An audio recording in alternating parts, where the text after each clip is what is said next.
Hi friends, welcome back to Fousi's kitchen. അപ്പോൾ എല്ലാവർക്കും സുഖമാണെന്ന് വിചാരിക്കണോ?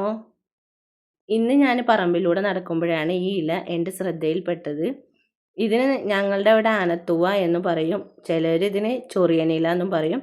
നിങ്ങളുടെ അവിടെ എന്താ ഇതിന് പറയാച്ചോ ഒന്ന് കമൻറ്റ് ഇടൂ കേട്ടോ. നമ്മുടെ വീട്ടിൽ കറി വെക്കാനൊന്നും ഇല്ലാത്ത സമയത്തൊക്കെ നമുക്ക് ഈസി ആയിട്ട് 5 മിനിറ്റ് കൊണ്ട് കുറഞ്ഞ സാധനം കൊണ്ട് ഉണ്ടാക്കാൻ പറ്റിയൊരു കറിയാണിത്. ഇത് ഉണ്ടാക്കാൻ വേണ്ടി 5 ചെറിയുള്ളിയാണ് ഞാൻ ഇവിടെ എടുത്തിരിക്കുന്നത്. പിന്നെ നമുക്ക് ഒരു 5-6 ചീനമുളക് എടുക്കാം. കാന്താരി മുളക് എന്നതിന് പറയും. ഒരു ടേബിൾ സ്പൂൺ വെളിച്ചെണ്ണ ഞാൻ ഇവിടെ എടുത്തിട്ടുണ്ട്. ഇതിൻ്റെ ഇലകൾ ഓരോന്നായി നുള്ളിയെടുത്ത് നമുക്ക് അരിഞ്ഞെടുക്കാം. ഇല ചെടിയിൽ നിന്ന് പറിച്ചെടുക്കുന്ന സമയത്ത് നമ്മൾ തളിരിലകൾ നോക്കി പറിക്കണം.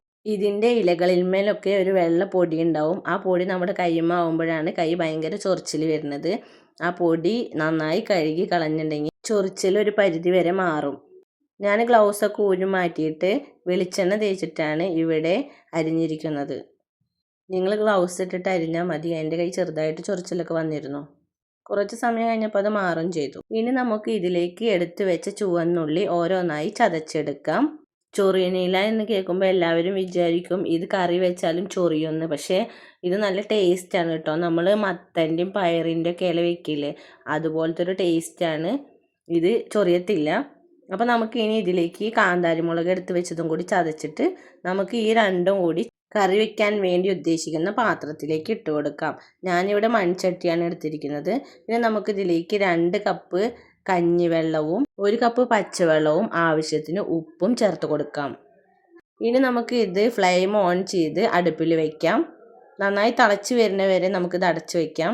ഇത് നന്നായി തിളച്ച് വന്നാൽ ഇതിൽ ഉപ്പ് നമുക്ക് നോക്കാവുന്നതാണ്. ഉപ്പ് കുറവാണെങ്കിൽ നമുക്ക് ഈ സമയം ഇതിൽ ഇട്ട് കൊടുക്കാവുന്നതാണ്.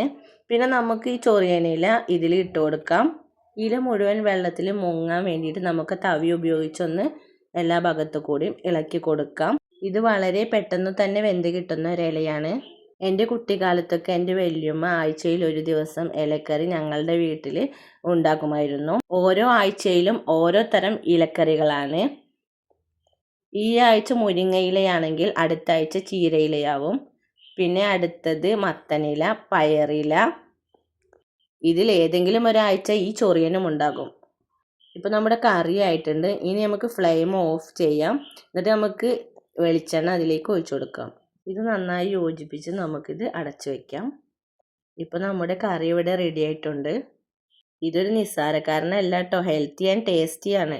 അപ്പോൾ എല്ലാവരും ട്രൈ ചെയ്ത് അഭിപ്രായങ്ങൾ കമൻറ്റ് ചെയ്യണേ. ഇഷ്ടപ്പെട്ടാൽ സബ്സ്ക്രൈബ് ചെയ്ത് സപ്പോർട്ട് ചെയ്യണേ കൂട്ടുകാരെ. താങ്ക്